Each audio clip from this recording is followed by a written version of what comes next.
Lo importante es que sepas exactamente por qué quieres comprometerte. Aprender los asuntos del mezcalito es un acto de lo más serio.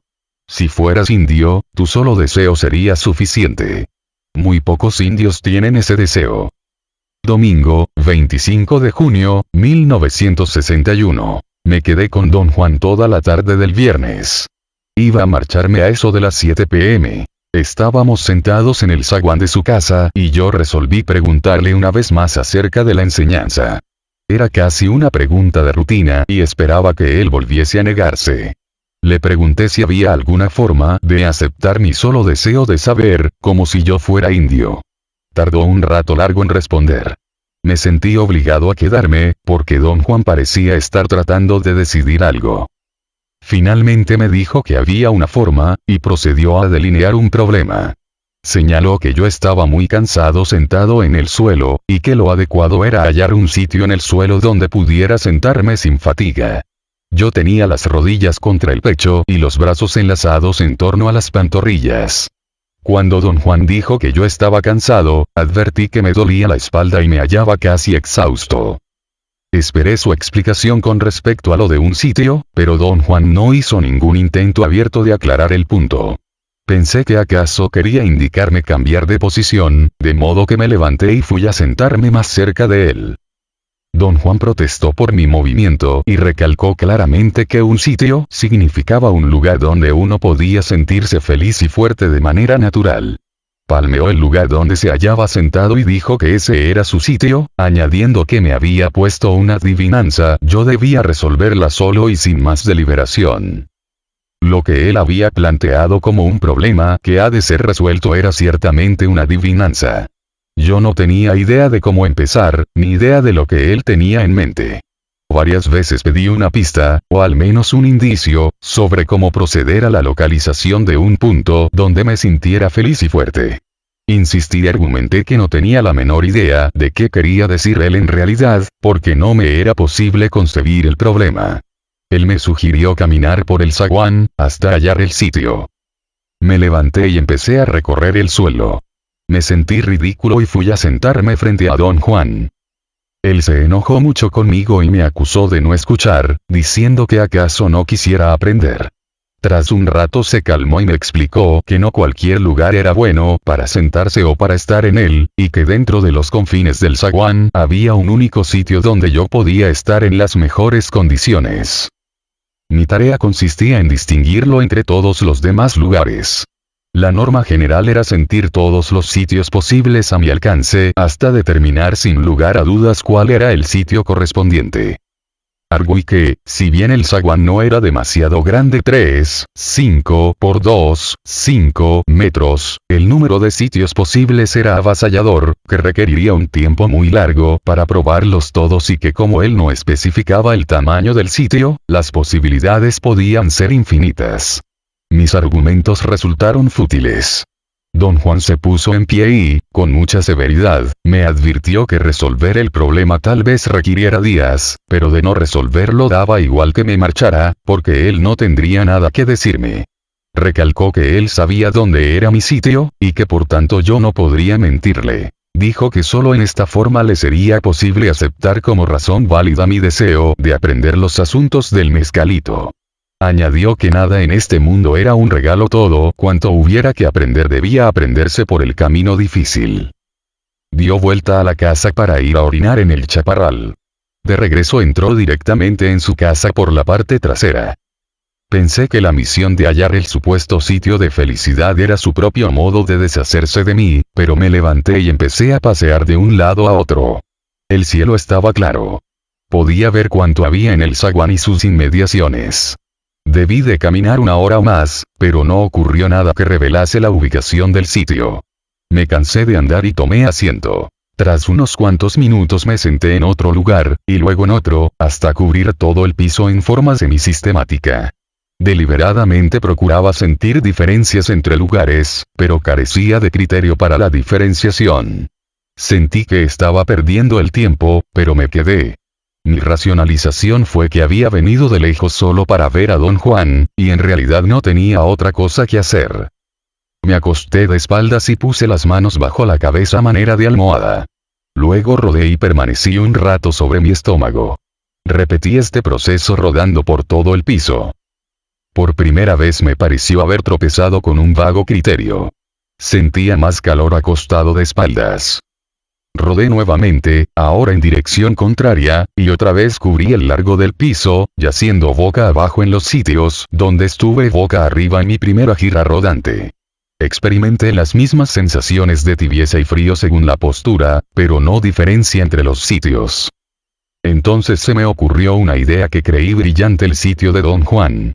Me senté allí y luego me acosté, boca abajo al principio y después de espaldas, pero el lugar era igual a los otros. Me levanté. Estaba harto. Quería despedirme de Don Juan, pero no me atrevía a despertarlo. Miré mi reloj. Eran las 2 de la mañana. Había estado rodando durante 6 horas. En ese momento Don Juan salió y rodeó la casa para ir al chaparral. Regresó y se detuvo junto a la puerta. Me sentía completamente abatido, y quise decirle algo desagradable y marcharme. Pero me di cuenta de que no era culpa suya. Yo mismo había querido prestarme a todas esas tonterías. Le declaré mi fracaso. Llevaba toda la noche rodando en el suelo, como un idiota, y aún no podía hallar pies ni cabeza a la adivinanza. Don Juan rió y dijo que eso no lo sorprendía, porque yo no había procedido correctamente. No había usado los ojos. Eso era cierto, pero yo estaba muy seguro de que él me había indicado sentir la diferencia. Señalé esto, y él arguyó que es posible sentir con los ojos, cuando no están mirando de lleno las cosas.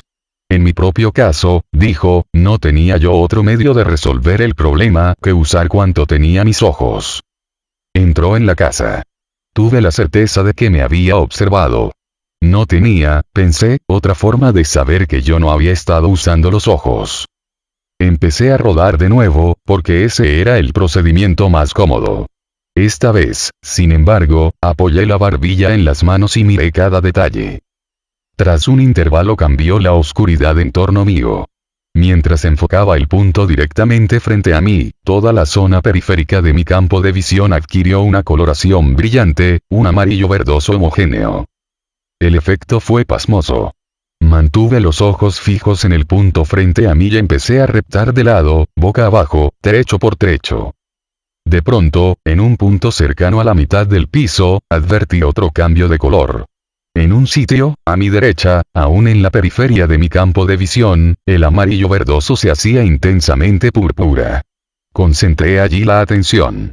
El púrpura se desvaneció en un color pálido, pero brillante todavía, que permaneció estable mientras detuve en él mi atención. Marqué el sitio con mi chaqueta y llamé a Don Juan. Salió al zaguán. Yo estaba realmente excitado. Había visto claramente el cambio de matices. Don Juan no pareció impresionarse, pero me indicó sentarme en el sitio e informarle de qué clase de sensación era aquella. Tomé asiento y luego me tendí de espaldas. En pie junto a mí, Don Juan preguntó repetidamente cómo me sentía, pero yo no experimenté nada diferente. Durante unos 15 minutos traté de sentir o ver una diferencia, mientras Don Juan aguardaba paciente junto a mí.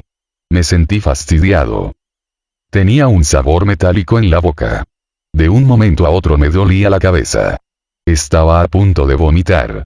La idea de mis esfuerzos absurdos me irritaba hasta la furia. Me levanté.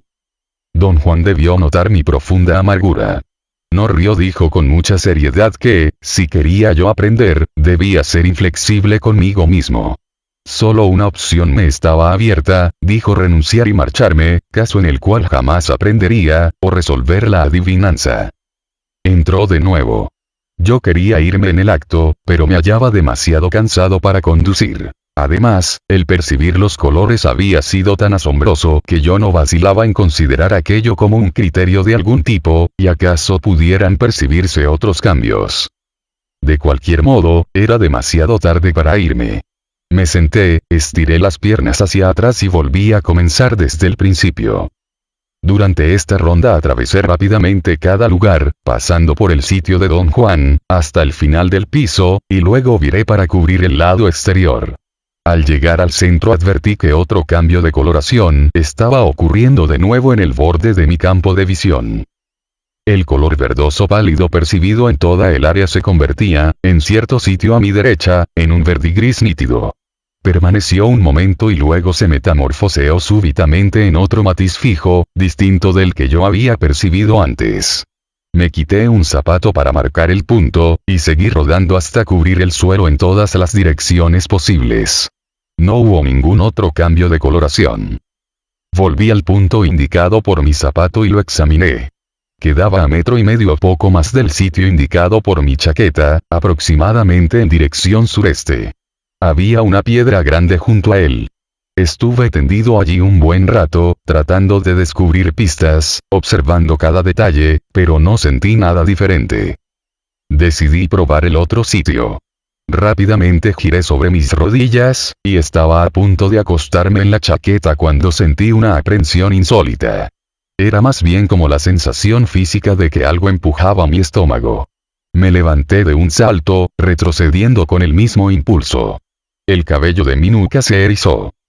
Mis piernas se habían arqueado ligeramente, mi tronco estaba echado hacia adelante y mis brazos se proyectaban rígidamente frente a mí, con los dedos contraídos como garras. Advertí la extraña postura, y mi sobresalto aumentó. Retrocediendo involuntariamente, tomé asiento en la piedra junto a mi zapato. De allí me dejé resbalar al suelo. Intenté aclarar qué cosa había podido ocurrir para producirme tal susto. Pensé que debía haber sido mi fatiga. Ya casi era de día, me sentí ridículo y confuso. Sin embargo, no tenía modo de explicar qué cosa me asustó, ni había descubierto lo que deseaba don Juan. Resolví hacer un último intento. Me levanté, me acerqué despacio al lugar marcado por mi chaqueta, y de nuevo sentí la misma aprensión. Esta vez hice un vigoroso esfuerzo por dominarme. Tomé asiento y luego me arrodillé para tenderme boca abajo, pero no pude acostarme pese a mi voluntad. Puse las manos en el suelo. Mi aliento se aceleró. Se me revolvió el estómago. Tuve una clara sensación de pánico y luché por no salir corriendo, pensé que tal vez don Juan me vigilaba. Lentamente repté de regreso al otro sitio y apoyé la espalda contra la piedra. Quería descansar un rato para poner en orden mis ideas, pero me quedé dormido. Oí a don Juan hablar y reír por encima de mi cabeza. Despertí. ¿Hallaste el sitio?, dijo. Al principio no entendí, pero él me aseguró de nuevo que el lugar donde me había quedado dormido era el sitio en cuestión. Una vez más preguntó qué sentía allí tendido. Le dije que en realidad no advertía ninguna diferencia. Me pidió comparar mis sensaciones en aquel momento con lo que había sentido al yacer en el otro sitio. Por vez primera se me ocurrió conscientemente que me era imposible explicar mi aprensión de la noche anterior. Don Juan me instó, con una especie de actitud de reto, a sentarme en el otro sitio. Por algún motivo inexplicable, yo tenía miedo a ese lugar, y no me senté en él. Don Juan aseveró que solo un tonto podía dejar de ver la diferencia. Le pregunté si cada uno de los dos lugares tenía un nombre especial. Dijo que el bueno se llamaba el sitio y el malo el enemigo. Dijo que estos dos lugares eran la clave del bienestar de un hombre, especialmente si buscaba conocimiento. El mero acto de sentarse en el sitio propio creaba fuerza superior. En cambio, el enemigo debilitaba e incluso podía causar la muerte. Dijo que yo había repuesto mi energía, dispendiada la noche anterior, echando una siesta en mi sitio.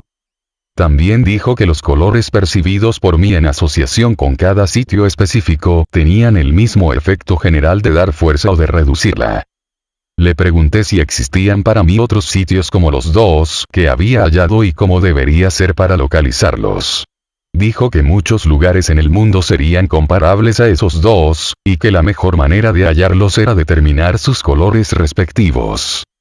Yo no sabía ciencia cierta si había resuelto el problema o no. De hecho, ni siquiera me hallaba convencido de que hubiese habido algún problema. No podía dejar de sentir que la experiencia era totalmente forzada y arbitraria. Estaba seguro de que don Juan me había observado toda la noche para luego seguirme la corriente diciendo que el sitio donde me quedara dormido era el buscado. Sin embargo, no veía yo motivo lógico de tal acción, y cuando me retó a sentarme en el otro sitio no pude hacerlo. Había una extraña separación entre mi experiencia pragmática de temer al otro sitio y mis consideraciones racionales sobre todo el episodio. Don Juan, en cambio, se hallaba muy seguro de que yo había triunfado y, actuando en concordancia con mi éxito, me hizo saber que iba a instruirme con respecto al peyote. Me pediste que te enseñara los asuntos del mezcalito, dijo. Yo quería ver si tenías espinazo como para conocerlo cara a cara. Mezcalito no es chiste. Debes ser dueño de tus recursos. Ahora sé que puedo aceptar tu solo deseo como una buena razón para aprender. ¿De veras va usted a enseñarme los asuntos del peyote? Prefiero llamarlo mezcalito. Haz tú lo mismo. ¿Cuándo va usted a empezar? No es tan sencillo. Primero debes estar listo. Creo que estoy listo. Esto no es un chiste. Debes esperar hasta que no haya duda, y entonces lo conocerás. ¿Tengo que prepararme? No. Nada más tienes que esperar. A lo mejor te olvidas de todo el asunto después de un tiempo. Te cansas rápidamente. Anoche estabas a punto de irte a tu casa apenas se te puso difícil. Mezcalito pide una intención muy seria. 2. Lunes, 7 de agosto, 1961. Llegué a la casa de Don Juan en Arizona la noche del viernes, a eso de las 7. Otros 5 indios estaban sentados con él en el zaguán de su casa. Los saludé y tomé asiento esperando que alguien dijera algo. Tras un silencio formal, uno de los hombres se levantó, vino a mí y dijo buenas noches. Me levanté y respondí buenas noches. Entonces todos los otros se pusieron de pie y se acercaron y todos murmuramos buenas noches y nos dimos la mano, tocando apenas las puntas de los dedos del otro o bien sosteniendo la mano un instante y luego dejándola caer con brusquedad. Todos nos sentamos de nuevo. Parecían algo tímidos sin saber qué decir, aunque todos hablaban español. Como a las 7:30, todos se levantaron de repente y fueron hacia la parte trasera de la casa. Nadie había pronunciado palabra en largo rato. Don Juan me hizo seña de seguirlos y todos subimos en una camioneta de carga estacionada allí. Yo iba en la parte trasera, con Don Juan y 2 hombres más jóvenes. No había cojines ni bancas y el piso de metal resultó dolorosamente duro, sobre todo cuando dejamos la carretera y nos metimos por un camino de tierra. Don Juan susurró que íbamos a la casa de un amigo suyo, quien tenía 7 mezcalitos para mí. ¿Usted no tiene, don Juan? Le pregunté. Sí, pero no te los puedo ofrecer. Verás, otra gente tiene que hacerlo. ¿Puede usted decirme por qué? A lo mejor él no te ve con agrado y no le caes bien, y entonces nunca podrás conocerlo con afecto, como debe ser, y nuestra amistad quedará rota. ¿Por qué no iba yo a caerle bien? Nunca le he hecho nada. No tienes que hacer nada para caer bien o mal. O te acepta o te tira de lado. Pero si no me acepta, ¿hay algo que pueda yo hacer para caerle bien? Los otros 2 hombres parecieron haber oído mi pregunta y rieron. No. No se me ocurre nada que pueda uno hacer, dijo don Juan. Volvió la cara a un lado y ya no pude hablarle. Debimos haber viajado al menos 1 hora antes de detenernos frente a una casa pequeña. Estaba bastante oscuro, y una vez que el conductor hubo apagado los faros, yo apenas discernía el contorno vago del edificio. Una mujer joven, mexicana a juzgar por la inflexión de su voz, le gritaba a un perro para hacerlo cesar sus ladridos. Bajamos de la camioneta y entramos en la casa. Los hombres murmuraban buenas noches al pasar junto a la mujer. Ella respondía y continuaba gritándole al perro. La habitación era amplia y contenía pilas de objetos diversos. La luz opaca de un foco eléctrico muy pequeño hacía la escena bastante lóbrega. Reclinadas contra la pared había varias sillas con patas rotas y asientos hundidos. 3 de los hombres se instalaron en un sofá, el mueble más grande del aposento. Era muy viejo y se había vencido hasta el piso. A la luz indistinta, parecía rojo y sucio. Los demás ocupamos sillas. Estuvimos largo rato sentados en silencio. De pronto, uno de los hombres se levantó y fue a otro cuarto. Tendría 50 y tantos años. Era moreno, alto y fornido. Regresó al momento con un frasco de café. Quitó la tapa y me lo dio. Dentro había 7 cosas de aspecto raro. Variaban en tamaño y consistencia. Algunas eran casi redondas, otras alargadas. Se sentían al tacto como la pulpa de la castaña o la superficie del corcho. Su color parduzco las hacía semejar cáscaras de nuez duras y secas. Las manipulé, frotándolas durante un buen rato. «Esto se masca», dijo don Juan en un susurro. Solo cuando habló me di cuenta de que se había sentado junto a mí. Miré a los otros hombres, pero ninguno me miraba. Estaban hablando entre sí en voz muy baja. Fue un momento de indecisión y temor agudos. Me sentí casi incapaz de dominarme. «Tengo que ir al retrete», le dije. «Voy afuera a dar una vuelta». Don Juan me entregó el frasco de café y yo puse dentro los botones de peyote. Iba a salir de la habitación cuando el hombre que me había dado el frasco se levantó, se me acercó y dijo que tenía un excusado en el otro cuarto. El excusado estaba casi contra la puerta. Junto a esta, casi tocándolo, había una cama grande que llenaba más de la mitad del aposento. La mujer estaba durmiendo allí. Permanecí un rato inmóvil junto a la puerta. Luego regresé a la habitación donde estaban los otros hombres. El dueño de la casa me habló en inglés. «Don Juan dice que usted es de Sudamérica. ¿Hay mezcal allí?» Le dije que nunca había oído siquiera hablar de él. Parecían interesados en Sudamérica y hablamos de los indios durante un rato. Luego, uno de los hombres me preguntó por qué quería comer peyote. Le dije que quería saber cómo era. Todos rieron con timidez. Don Juan me urgió suavemente. «Masca, masca». Mis manos se hallaban húmedas y mi estómago se contraía. El frasco con los botones de peyote estaba en el piso junto a la silla. Me agaché, tomé al azar un botón y lo puse en mi boca. Tenía un sabor rancio. Lo partí en dos con los dientes y empecé a mascar uno de los trozos. Sentí un amargor fuerte, acerbo. En un momento toda mi boca quedó adormecida. El amargor crecía conforme yo mascaba, provocando un increíble fluir de saliva. Sentía las encías y el interior de la boca como si hubiera comido carne o pescados salados y secos, que parecen forzar a masticar más. Tras un rato masqué el otro pedazo. Mi boca estaba tan entumecida que ya no pude sentir el amargor. El botón de peyote era unas de hebras, como la parte fibrosa de una naranja o como caña de azúcar, y yo no sabía si tragarlo o escupirlo. En ese momento, el dueño de la casa se puso en pie e invitó a todos a salir al zaguán. Salimos y nos sentamos en la oscuridad. Afuera se estaba bastante cómodo, y el anfitrión sacó una botella de tequila. Los hombres se hallaban sentados en fila con la espalda contra la pared. Yo ocupaba el extremo derecho de la línea. Don Juan, instalado junto a mí, puso entre mis piernas el frasco con los botones de peyote. Luego me pasó la botella, que circulaba a lo largo de la línea, y me dijo que tomara algo de tequila para quitarme el sabor amargo. Escupí las hebras del primer botón y tomé un sorbo. Me dijo que no lo tragara, que solo me enjuagara la boca para detener la saliva. No sirvió de gran cosa para la saliva, pero sí ayudó a disipar un poco el sabor amargo. Don Juan me dio un trozo de albaricoque seco, o quizá era un higo seco, no podía verlo en la oscuridad, ni percibir el sabor, y me dijo que lo mascara detenida y lentamente, sin prisas. Tuve dificultad para tragarlo. Parecía que no quisiera bajar. Tras una pausa corta la botella dio otra vuelta. Don Juan me entregó un pedazo de carne seca, quebradiza. Le dije que no tenía ganas de comer. «Esto no es comer», dijo con firmeza. El ciclo se repitió 6 veces. Recuerdo que había mascado 6 botones de peyote cuando la conversación se puso muy animada. Aunque yo no lograba distinguir qué idioma se estaba hablando, el tema de la conversación, en la que todo mundo participaba, era muy interesante, y procuré escuchar con cuidado para poder intervenir.